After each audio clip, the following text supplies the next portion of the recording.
कहानी की शुरुआत होती है एक समंदर के किनारे से, जहाँ एक लड़की समंदर में स्विमिंग कर रही थी, डाइव कर रही थी। उसे ऐसा करता हुआ देख बाहर खड़ी हुई नन्स उसे ऐसा करने से रोकती हैं और उसे रोकने की भी काफी कोशिश करती हैं। यहाँ पर हमें इस लड़की का नाम पता चलता है। इसका नाम होता है मैरी, जो हर रोज इसी तरह की उल्टी उल्टी हरकतें करती रहती है, जिसकी वजह से उसे सजा भी मिलती है। असल में मैरी फ्रांस की किंग लुइस की बेटी होती है और मैरी के फादर किंग लुइस बहुत ही सेल्फिश इंसान थे। उसने अपनी बेटी मैरी को खुद नहीं पाला बल्कि उसे एक प्रीस्ट को दे दिया और तभी से उसकी देखभाल, उसका ख्याल सब कुछ नन्स ही किया करती थी। इसके बाद में सिटी का सीन दिखाया जाता है, जहाँ पर किंग लुइस एक काफी बड़ी वॉर जीतकर वापस फ्रांस आते हैं। तो वहाँ उसके दुश्मनों की तरफ से भेजा हुआ एक आदमी सेलिब्रेशन के बीच में ही उसे गोली मार देता है और तब इस बात से किंग लुइस को रियलाइज हो जाता है कि चाहे वो जितना मर्जी पावरफुल हो जाए, लेकिन रहेगा तो वो इंसान ही। और अब क्योंकि वो भी एक इंसान है तो एक न एक दिन उसे भी मौत आनी है। लेकिन लुइस का डॉक्टर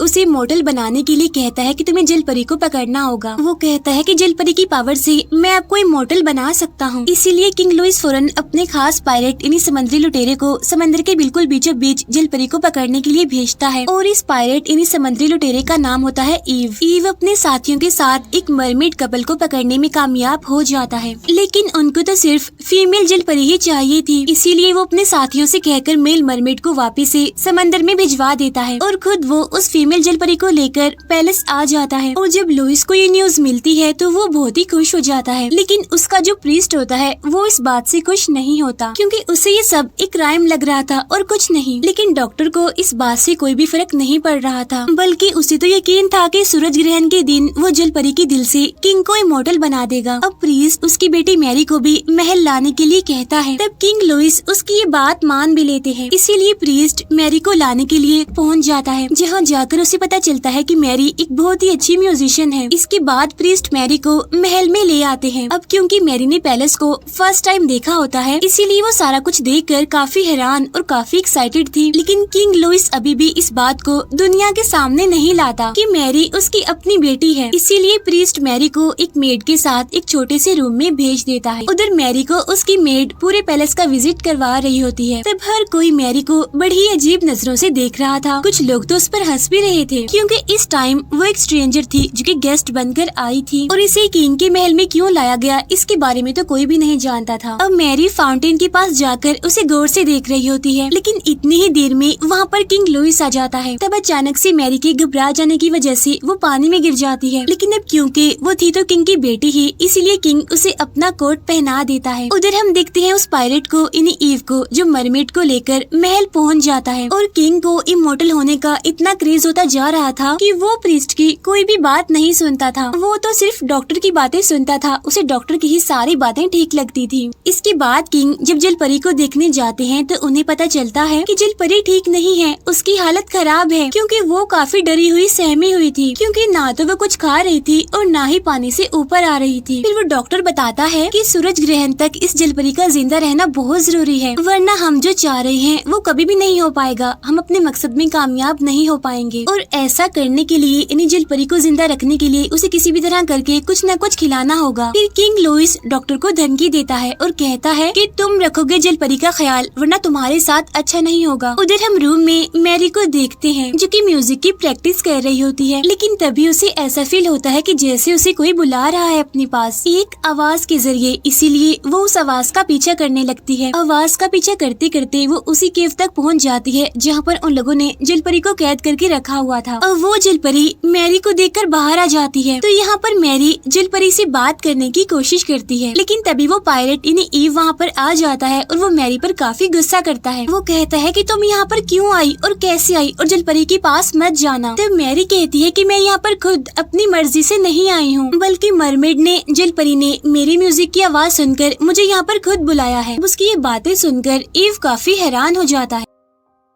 फिर नेक्स्ट डे हम देखते हैं कि मैरी जब वही म्यूजिक बजा रही होती है तो वो म्यूजिक लुइस को भी काफी पसंद आता है। इसीलिए वो फादर को ऑर्डर देता है कि मैरी को फौरन इसी टाइम हॉल में लेकर आया जाए। अब जब मैरी को हॉल में लाया जाता है तो सारे लोग काफी गौर से उसे देख रहे होते हैं। अब किंग लुइस भी अपनी बेटी मैरी को ही देख रहा होता है, लेकिन अभी भी वो लोगों को इस बारे में नहीं बताता कि मैरी मेरी बेटी है। इसके बाद वो मैरी को डांस सिखाने लगता है। इसी दौरान किंग लुइस को मैरी में उसकी वाइफ यानी मैरी की मदर नजर आने लगती है। तब ये देखकर किंग लुइस काफी हैरान होते हैं और वो फौरन रुक जाते हैं। इसके बाद हम देखते हैं कि मैरी अपना बहुत सारा टाइम अब मरमेड यानी जल परी के साथ ही गुजारा करती थी और इसी वजह से जल परी भी रिकवर हो जाती है। उसकी हालत भी काफी अच्छी हो गई थी अब। और इसी सब के बीच मैरी और ईव की दोस्ती हो जाती है, वो काफी क्लोज हो जाते हैं। फिर एक दिन डॉक्टर ये सब कुछ देख लेता है, इसी वजह से वो अपने आगे की प्लानिंग शुरू कर देता है। लुइस अपनी बेटी मैरी को उसी गार्डन में ले जाता है जहाँ पर वो अपनी वाइफ यानी मैरी की मदर की पेंटिंग्स बनाया करता था। अब लुइस भी अपनी बेटी मैरी के साथ बहुत सारा टाइम गुजार कर उसे समझने की कोशिश कर रहा था। अब किंग के महल में एक मेहमान भी होता है जो कि फ्रांस का एक काफी बड़ा बिजनेसमैन था। अब यहाँ पर किंग उस मेहमान की हेल्प करते हैं और उसके फादर की सारी प्रॉपर्टी उसके नाम कर देते हैं। फिर जब लुइस सबके सामने ये ऐलान कर रहा होता है तो तभी वो मेहमान मैरी को देखता है और मैरी देख रही थी ईव को। तब उस मेहमान को काफी जेलस फील होता है, उसे ये बात बिल्कुल भी अच्छी नहीं लगती कि मैरी ईव को पसंद करने लगी है। तो यहाँ पर हम ये जान पाते हैं कि वो मेहमान भी मैरी को पसंद करता था और इसी वजह से रात को पार्टी के दौरान ईव और उस मेहमान के बीच बहस हो जाती है। फिर हम मैरी को देखते हैं जो वापस से जलपरी के पास आती है और इस बार तो वो पानी के अंदर जाकर जलपरी को टच भी कर लेती है। असल में जलपरी को भी मैरी अच्छी लगती थी, उसे उस पर यकीन था कि वो उसे कोई भी नुकसान नहीं पहुंचा सकती। फिर इतनी ही देर में ईव भी वहाँ पर आ जाता है और वो मैरी को ये सब कुछ करने से रोकता है क्योंकि ये चीज काफी खतरनाक साबित हो सकती है उसके लिए। लेकिन मैरी उसकी एक नहीं सुनती और पानी से बाहर नहीं आती। लेकिन ईव मैरी को जबरदस्ती ही पानी से बाहर निकाल देता है। नेक्स्ट डे मैरी ईव के साथ घोड़े पर बैठकर बाहर जाती है जहाँ वो दोनों जंगल में रेस लगा रहे होते हैं। लेकिन तभी अचानक से मैरी नीचे गिरकर जख्मी हो जाती है और उसका एक बाजू बुरी तरह से टूट जाता है। फिर जब डॉक्टर उसके बाजू को चेक करता है तो वो कहता है कि हमें इसके बाजू को काटना होगा। लेकिन मैरी काफी घबरा जाती है, वो ऐसा करना नहीं चाहती थी क्योंकि उसे गॉड पर यकीन होता है कि वो उसे ठीक कर देंगे, उसे कुछ भी नहीं होने देंगे। इसीलिए लुइस डॉक्टर से कहता है कि अभी तुम ऐसा कुछ नहीं करोगे, हमें सुबह तक वेट करना होगा। रात को हम दिखते हैं जलपरी को जो ईव से बात करने की कोशिश करती है और वो मैरी को उसके पास लाने के लिए कहती है। तब ईव भी उसकी बात समझ लेता है कि वो क्या कहना चाह रही है और वो करता भी बिल्कुल ऐसा ही है। वो फौरन मैरी को जलपरी के पास ले आता है। जलपरी के पास लाने के बाद वो उसे पानी में भेज देता है। मैरी के पानी में जाते ही जलपरी उसके चारों तरफ घूमकर उस पर मैजिक करने लगती है जिससे होता यह है कि मैरी बिल्कुल ठीक हो जाती है। असल में जलपरी के पास हर चोट को, हर जख्म को ठीक करने की पावर थी। नेक्स्ट डे मैरी को बिल्कुल ठीक देखकर सब लोग काफी हैरान हो जाते हैं। मैरी डॉक्टर और प्रीस्ट को रात में होने वाले सारे इंसिडेंट के बारे में बताती है जिसे सुनने के बाद तो डॉक्टर अपनी बात पर और पक्का हो जाता है, यानी जलपरी को मारने में। लेकिन ये सब मैरी से झूठ बोलते हैं कि वो जलपरी को फ्रांस के लोगों की बीमारियों का इलाज करने के लिए यहाँ पर लाए हैं। तब मैरी को भी लगता है कि ऐसा करने के बाद वो जलपरी को आजाद कर देंगे। इसके बाद मैरी को ईव से पता चलता है कि जलपरी को यहाँ पर फ्रांस के लोगों के लिए नहीं बल्कि सिर्फ किंग लुइस के लिए ही लाया गया है। अब ये बात मैरी की समझ में बिल्कुल भी नहीं आती। फिर ये दोनों बातें करने लगते हैं। बातों ही बातों में मैरी ईव से पूछती है कि तुम उस मेहमान से नफरत क्यों करते हो। तब ईव बताता है इसलिए क्योंकि उसने मुझ पर चोरी का झूठा इल्जाम लगाकर मुझे जेल में बंद करवा दिया था।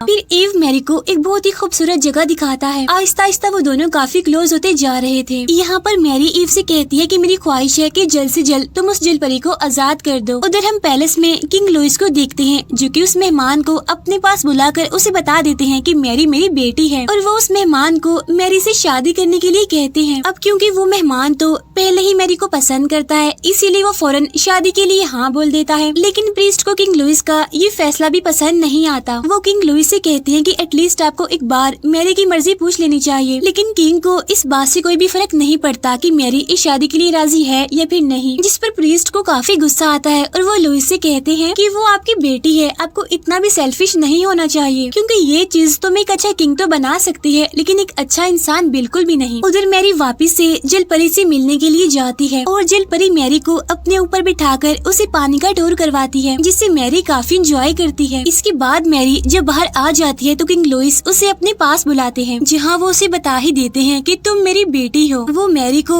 एक लॉकेट भी देते हैं जिसमें उसकी मदर की पिक्चर होती है। किंग लुइस मैरी से कहते हैं कि तुम बिल्कुल अपनी मदर जैसी दिखती हो, तुम वैसे भी बिल्कुल अपनी मदर जैसी हो। वो भी किसी की नहीं सुनती थी। इसके बाद प्रिंस बताते हैं कि मैं एक सेल्फिश इंसान हूँ। असल में तुम्हारी मदर की डेथ तभी हो गई थी जब तुम पैदा हुई थी, लेकिन मैं तुम्हें अकेला नहीं पाल सकता था, इसीलिए मैंने तुम्हें फादर के भरोसे पर छोड़ दिया था क्योंकि तुम्हारे साथ साथ मैं इस किंगडम रकम को नहीं संभाल सकता था। आगे वो बताते हैं कि इस टाइम फ्रांस के पास बिल्कुल भी पैसे नहीं है, लेकिन अगर मैं तुम्हारी शादी उस मेहमान से करवा दूं तो उसका सारा पैसा हमें मिल जाएगा। मैरी ये सुनकर काफी दुखी हो जाती है और टूट जाती है और अपने फादर से नाराज होकर वहाँ से चली जाती है। लेकिन लुइस को उसकी नाराजगी से जरा भी फर्क नहीं पड़ रहा था। मैरी रोते रोते बाहर निकल आती है वहाँ से। उधर हम देखते हैं फादर को जो कि जलपरी के पास जाते हैं। उन्हें जलपरी के साथ होने वाली नाइंसाफी और जुल्म जरा भी पसंद नहीं आ रहा था। इसी वजह से वो डॉक्टर के पास जाकर उन्हें समझाने की कोशिश करते हैं, लेकिन डॉक्टर पर तो जुनून सवार था, वो उनकी एक नहीं सुनता और उल्टा उन्हें ही बुरा भला कहकर वहाँ से निकाल देता है। उधर हम देखते हैं मैरी को जो कि अपने रूम से भागने की कोशिश कर रही होती है, लेकिन लुइस ने उसके डोर पर महल के सोल्जर्स को उस पर नजर रखने के लिए लगा दिया था। इसीलिए वो विंडो के रास्ते से जलपरी से मिलने जाती है, जहाँ जलपरी उसे अपने विजन्स दिखाने वाली पावर की मदद से उसे पास्ट दिखाती है कि किस तरह से ईव ने उसे और उसकी फैमिली को पकड़ा था। लेकिन इस सब के दौरान मैरी देखती है कि ईव दिल का एक अच्छा इंसान है और ये सब कुछ वो अपनी मर्जी से नहीं बल्कि मजबूरी की वजह से कर रहा था। अब फादर ये देखकर काफी परेशान होते हैं कि लुइस इमोर्टल होने के लिए पागल होता जा रहा है। इसी वजह से वो किंग लुइस को समझाने की कोशिश करते हैं, लेकिन जब लुइस फादर की कोई बात नहीं मानती तो फादर अपनी जॉब छोड़कर वहाँ से चले जाते हैं। उधर ईव अपने साथी के साथ मिलकर डॉक्टर के प्लान के बारे में पता लगवाने की कोशिश कर रहा था, क्योंकि वो भी नहीं जानता था कि आखिर डॉक्टर इस मरमेड के साथ क्या करने वाला है। लेकिन जब ईव को पता चलता है कि डॉक्टर का इरादा उस जलपरी को मारने का है, तो वो इस बारे में मैरी को इन्फॉर्म करने के लिए उसके रूम के पास जाता है, लेकिन डॉक्टर वहाँ पर आकर उसे पकड़ लेता है और जेल में बंद कर देता है। फिर जब मैरी वापस से अपने रूम में आती है तो उसे ईव का मैसेज अपने रूम में मिल जाता है और यहाँ पर उसे भी सारी बात पता चल जाती है। मैरी को इतना गुस्सा आता है कि वो फौरन अपने फादर यानी किंग लुइस के पास चली जाती है, लेकिन लुइस तो जैसे इंसान से हैवान बन गया था, उसे किसी की भी कोई फिक्र नहीं थी। उसे तो बस अपनी फिक्र थी कि वो इमॉर्टल हो जाए और हमेशा के लिए फ्रांस का राजा बना रहे। इसीलिए वो मैरी को शादी के लिए तैयार होने के लिए भेज देता है। फिर जब ईव को पता चलता है कि मैरी की शादी हो रही है, तब उसे लगता है कि शायद मैरी की भी इस शादी में मर्जी है, यानी वो भी ये शादी करना चाहती है। इसीलिए अब वो बस किंग का ऑर्डर पूरा करने का फैसला करता है।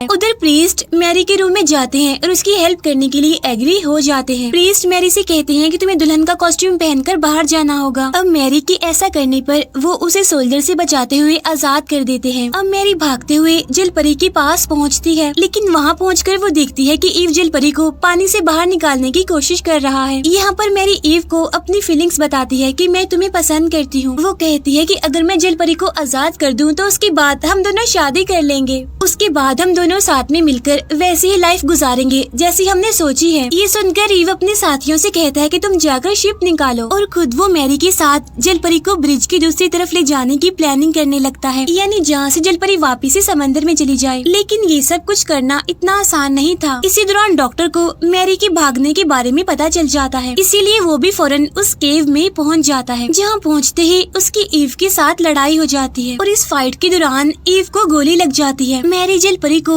ईव के साथ भागने का बोलकर खुद डॉक्टर के साथ लड़ने लगती है। वो डॉक्टर को रस्सी से बांधकर उसे उल्टा लटका देती है। इसी बीच जलपरी भी ईव को लेकर वहाँ से भाग जाती है। तब मैरी भी फौरन घोड़े पर बैठकर वहाँ से निकल जाती है। पैलेस में हम देखते हैं किंग लुइस को जो कि मैरी की शादी का वेट कर रहे थे, लेकिन तभी उसे पता चलता है कि मैरी तो भाग गई है। इसीलिए वो फौरन अपने सोल्जर्स के साथ मैरी को ढूंढने के लिए निकल जाता है। रास्ते में जलपरी अपने जादू से ईव को भी बिल्कुल ठीक कर देती है, सेम वैसे जैसे उसने पहले अपने जादू से मैरी को ठीक किया था। इसके बाद मैरी एक काफी ऊंची पहाड़ी पर पहुंच जाती है। वो बस जंप करने ही वाली होती है कि तभी किंग लुइस वहाँ पर आ जाते हैं अपने सोल्जर्स के साथ और वो मैरी को ऐसा करने से मना करता है और उसे रोकने की कोशिश भी करता है। लेकिन तभी मैरी को ईव और जलपरी समंदर में कूदते हुए दिखाई देते हैं। यहाँ पर मैरी अपने फादर के सामने एक ऑप्शन रख देती है कि आपको अपनी बेटी और मरमेड में से किसी एक को चूज करना होगा। मैं यहाँ से नीचे पानी में जंप कर दूंगी और बाद में जलपरी मुझे तो ठीक कर देगी, लेकिन अगर आपने उस जलपरी को मारा तो आप उसके साथ साथ मुझे भी, अपनी बेटी को भी खो देंगे। ये कहते ही मैरी पानी में जंप कर देती है। यहीं किंग के सोल्जर्स भी जलपरी पर निशाना लगाकर बैठे हुए थे, लेकिन अब राजा को एहसास हो जाता है, उसके अंदर का इंसान जाग जाता है। वो अपना फैसला बदल लेता है। वो इशारे से अपने साथियों को रोक लेता है। फिर जलपरी निशाने को हटता हुआ देखकर फौरन मैरी के पास जाती है और अपनी मैजिक से उसे बिल्कुल ठीक कर देती है। अब मैरी के ठीक होते ही वो दोनों, यानी मैरी और ईव, फौरन